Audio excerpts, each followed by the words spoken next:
आप देख रहे हैं डे एंड नाइट न्यूज, निष्पक्ष और निडर।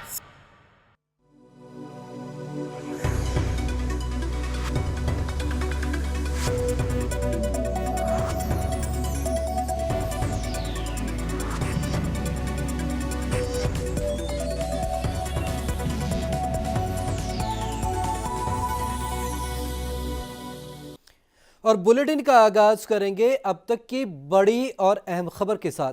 हिमाचल भाजपा ने मंडी से कांग्रेस प्रत्याशी प्रतिभा सिंह पर नामांकन पत्र में तथ्यों को लेकर गंभीर आरोप लगाए हैं।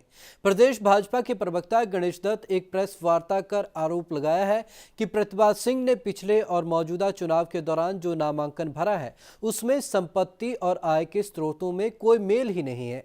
गणेश दत्त ने पूछा है कि जब वर्तमान नामांकन पत्र में प्रतिभा सिंह ने अपनी संपत्ति 85 लाख रुपए सालाना बताई है, साथ ही उन्होंने करोड़ों के कर्ज की अदायगी भी दिखाई है। ऐसे में लाखों की कमाई से करोड़ों के कर्ज की अदायगी कैसे हो गई? साथ ही गणेश दत्त ने यह भी कहा है कि वर्तमान नामांकन पत्र में प्रतिभा सिंह ने अपनी संपत्ति में करोड़ों का इजाफा बताया है, इसीलिए प्रतिभा सिंह ये बताएं कि ये करोड़ों की संपत्ति कहां से अर्जित की गई है। उन्होंने कहा कि हिमाचल की जनता जानना चाहती है कि प्रतिभा सिंह की करोड़ों की कमाई का जरिया क्या है।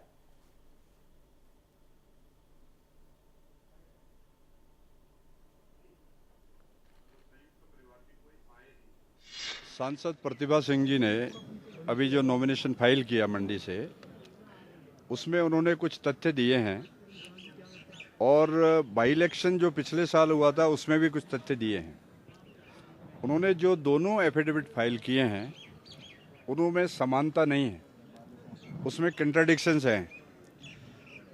उन्होंने और उनके परिवार ने जो उनकी इनकम बताई है, उन्होंने कहा कि जो अनडिवाइडेड हिंदू फैमिली है जिसमें वीरभद्र सिंह जी, उनके परिवार और उनकी पत्नी जो आते हैं, उनकी एक साल में कुल इनकम जो है वो 85 लाख रुपए हुई है और उस इनकम 85 लाख होने के बदले उन्होंने 1.5 करोड़ रुपए का श्रीमती प्रतिभा सिंह जी का जो कर्जा दिखाया था उसका रिपेमेंट हुई है और 50 लाख रुपए श्री वीरभद्र सिंह जी के लोन अकाउंट की रीपेमेंट हुई है।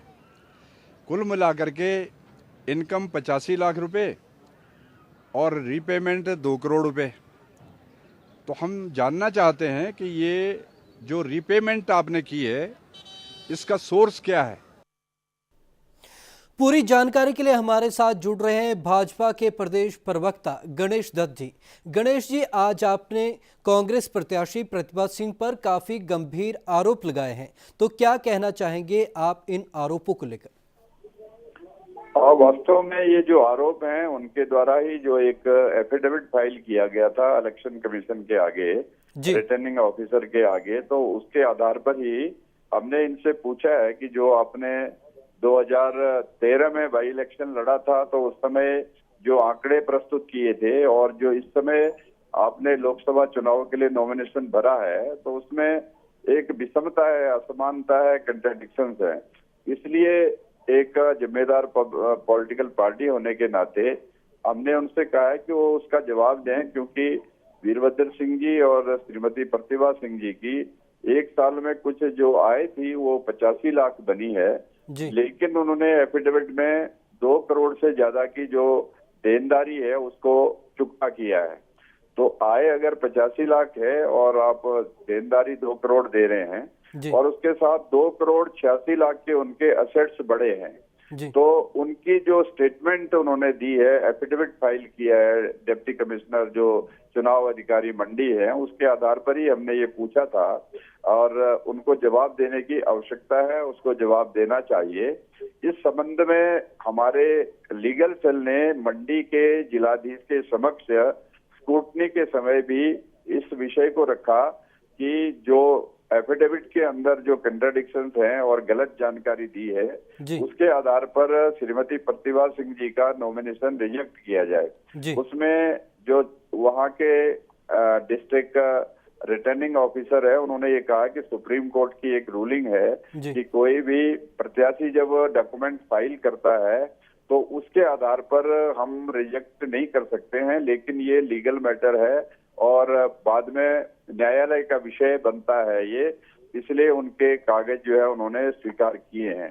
तो हमने आज उनके द्वारा ही जो एफिडेविट्स फाइल किए गए उसी से उनसे क्लैरिफिकेशन मांगी है कि आपकी 1 साल के अंदर 85 लाख रुपए की इनकम है और आपने 2 करोड़ रुपया रीपेमेंट किया है और आपके असेट्स जो है 2 करोड़ 86 लाख के बड़े हैं, तो उसका जवाब आपको जनता को देना होगा, ये हमने कहा है। जी गणेश दत्त जी, डे एंड नाइट न्यूज़ के साथ जुड़ने के लिए आपका बहुत बहुत धन्यवाद। तो ये थे भाजपा के प्रदेश प्रवक्ता जो कह रहे थे कि प्रतिभा सिंह की करोड़ों की संपत्ति पर कई गहन सवाल हैं। पूरी खबर पर हमारे साथ जुड़ गए हैं दीपक शर्मा जी। जी दीपक जी बताएं, जिस तरह से भाजपा ने आज प्रतिभा सिंह पर काफी गहन आरोप लगाए हैं, क्या कहना चाहेंगे आप? देखिए, ऐसा है कि जहां तक मैं सुन रहा था, ये जिस आरोपों की बात कर रहे हैं ये तो आज इन्होंने लगाए होंगे जी।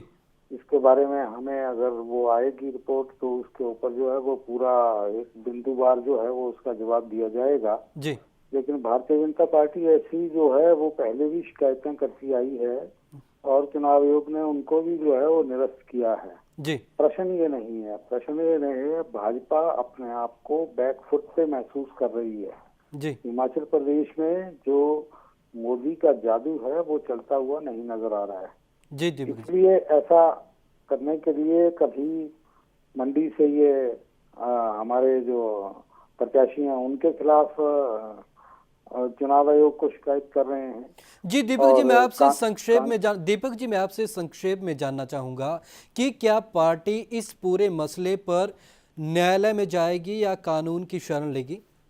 देखिए, ये तो हमारा भी एक जो लीगल सेल है, आज अगर इनकी आई है मेरे तो ध्यान में जो है वो कल हमारे इसमें आएगी, ये रेफर होगी हमारे भी लीगल विभाग को, वो इस पे देख के जो भी है इसका हम जो है वो इसका जवाब निस्संदेह कल देंगे। आज अगर इन्होंने ये किया है तो इसकी पूरी जानकारी लेंगे।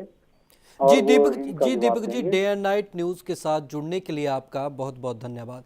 तो ये थे दीपक शर्मा, कांग्रेस के प्रवक्ता, जो बता रहे थे कि कांग्रेस भी अब इस पर अपने लीगल सेल से कंसर्न करके अगले की कार्रवाई करेगी।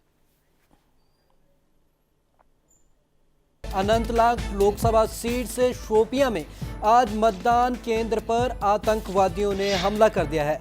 आतंकियों की तादाद के बारे में अभी पता नहीं चल सका है। हम अपने दर्शकों को एक बार फिर से बता दें कि अब तक की बड़ी खबर निकलकर सामने आ रही है अनंतनाग से। अनंतनाग लोकसभा सीट के शोपियां में आज मतदान केंद्र पर आतंकियों ने हमला कर दिया है। आतंकियों की तादाद के बारे में अभी पता नहीं चल सका है। हम अपने दर्शकों को एक बार फिर से बता दें कि अब तक की बड़ी और अहम खबर निकलकर सामने आ रही है अनंतनाग से। अनंतनाग में शोपियां में आज मतदान केंद्र पर आतंकियों ने हमला कर दिया है। आतंकियों के तादाद के बारे में अभी कुछ पता नहीं चल सका है। इस पूरे मामले में अब तक बता दें हमको जो बड़ी खबर निकल कर आ रही है, इस पूरे घटनाक्रम में एक की मौत हो गई है। हम अपने दर्शकों को एक बार फिर से बता दें कि अब तक की बड़ी और अहम खबर निकलकर सामने आ रही है अनंतनाग से। अनंतनाग लोकसभा सीट के शोपियां में आज मतदान केंद्र पर आतंकियों ने हमला कर दिया है। आतंकियों की तादाद के बारे में अभी तक कुछ पता नहीं चल सका है। हालांकि ये खबर निकलकर सामने आ रही है कि यहाँ एक शख्स की मौत हो गई है। हम अपने दर्शकों को एक बार फिर से बता दें कि अनंतनाग में बड़ा आतंकी हमला हुआ है। लोकसभा के चुनाव थे आज वहां। अनंतनाग लोकसभा सीट के शोपियां में या आज आतंकियों का हमला हुआ है। हालांकि हम अपने दर्शकों को बता दें कि इससे पहले भी आतंकी वहां के स्थानीय निवासियों को धमका चुके थे कि वह मतदान न करें। अगर मतदान करेंगे तो इसका खामियाजा उन्हें भुगतना पड़ेगा।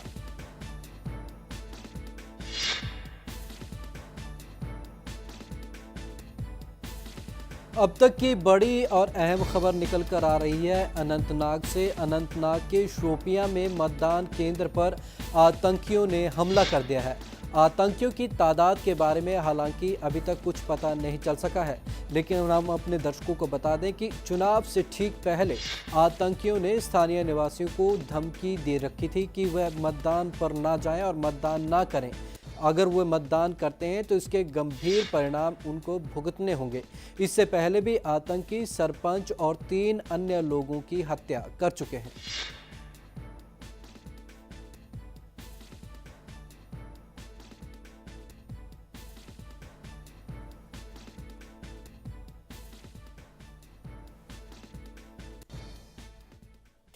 भाजपा को छोड़ इस बार आपकी ओर से राजन सुशांत लोकसभा चुनाव लड़ रहे हैं। उन्होंने किसी जमाने में अपने करीबी रहे वरिष्ठ भाजपा नेता शांता कुमार पर निशाना साधा है। सुशांत ने कहा कि शांता कुमार ने केंद्रीय मंत्री के पद पर रहते हुए ट्रस्ट के नाम पर चाइनीज और भारतीय कंपनियों से डोनेशन ली थी। सुशांत ने पालमपुर में भाजपा प्रत्याशी को खुली बहस की चुनौती दी थी, जिसमें भाजपा की तरफ से कोई भी शामिल नहीं हुआ था। इस मौके पर आप और सुशांत के समर्थक एकत्रित हुए और सुशांत ने शांता कुमार पर निशाना साधा। सुशांत ने शांता पर आरोप लगाया कि जब शांता कुमार खाद्य मंत्री थे उस दौरान अपने ट्रस्ट के लिए 564 अलग अलग जगहों से डोनेशन ली गई थी और 8 डोनेशन उन्होंने मंत्री पद छोड़ने के बाद भी ली थी। उन्होंने कहा कि शांता कुमार राजनीति से किनारा कर लें, नहीं तो आप न्यायालय में जाकर जनता को सच बताएगी।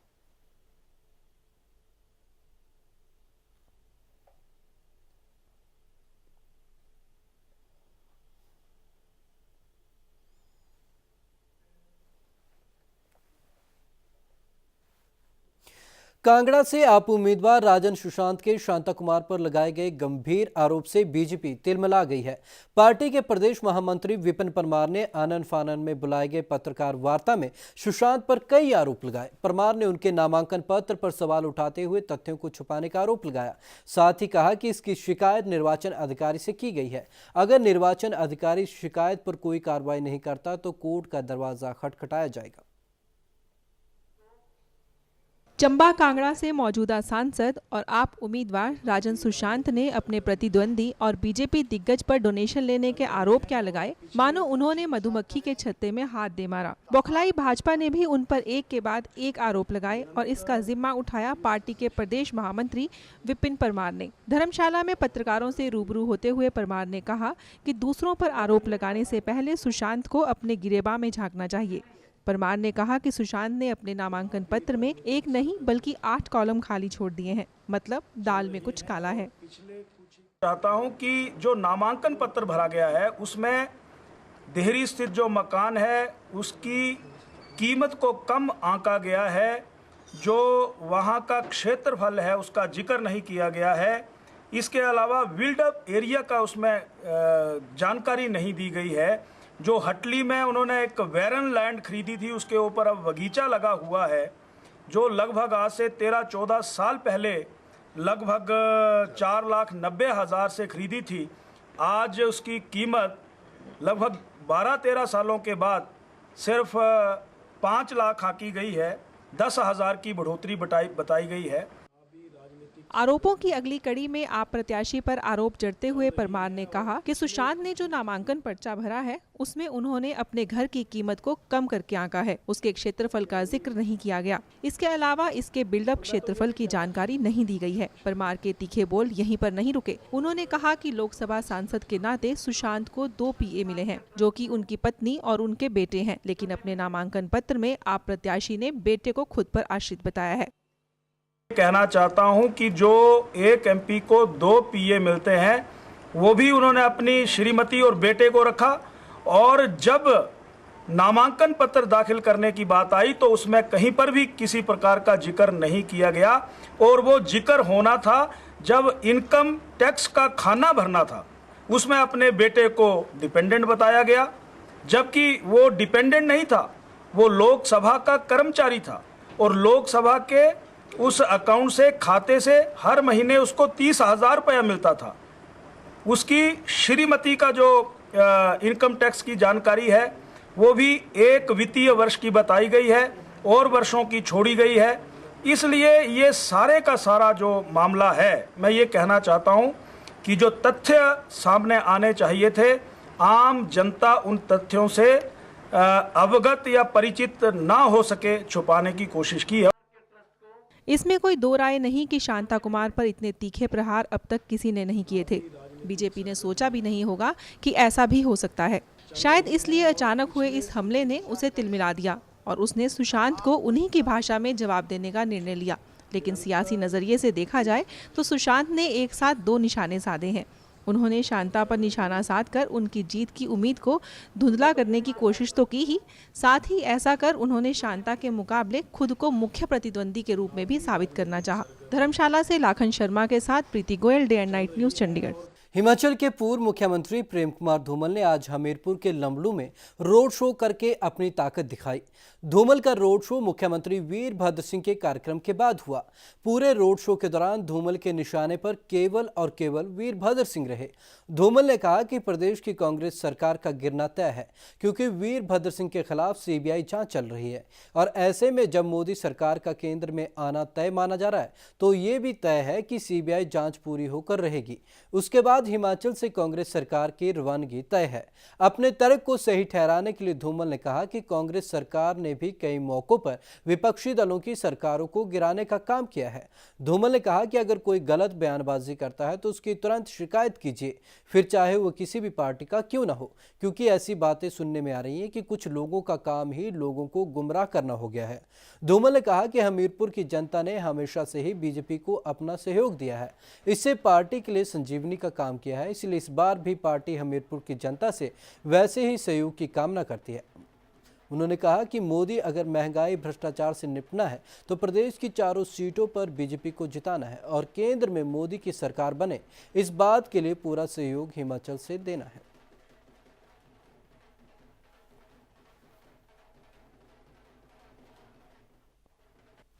देखिए, ध्यान से चौकसी रखिए और मुझे पूर्ण विश्वास है हमीरपुर की जनता ने हमेशा रिकॉर्ड बनाए हैं। कभी कभी अपनी ताकत भूल जाते हैं तो हनुमान जी को भी याद करानी पड़ती है। आज आपको आपकी शक्ति याद दिला रहा हूं। उठो जागो, जो विवेकानंद ने कहा था, उठो जागो और रुको तब तक नहीं जब तक लक्ष्य प्राप्त न हो जाए, नरेंद्र मोदी की सरकार न बन जाए, चारों की चारों सीटें हम हिमाचल से जीतकर अपना योगदान न दें, तब तक हमको लगातार 7 मई तक काम करना है। आप बहुत बड़ी संख्या में आए, एक बार फिर से आपको धन्यवाद देते हुए मैं नारे 3 बुलाऊंगा। तख्त बदल दो, ताज बदल दो, आपने बोलना बेईमानों का राज बदल दो, आपको पता है। हिमाचल समाचार में अब तक के लिए बस इतना ही। विवेक शर्मा को दीजिए इजाजत। नमस्कार। खबरों की दुनिया में आइए, हमारे साथ कहीं भी और कभी भी जुड़िए। हम मिलेंगे फेसबुक पर, हम दिखेंगे यूट्यूब पर, हमें फॉलो कीजिए ट्विटर पर। खबरों के साथ बने रहिए रात दिन।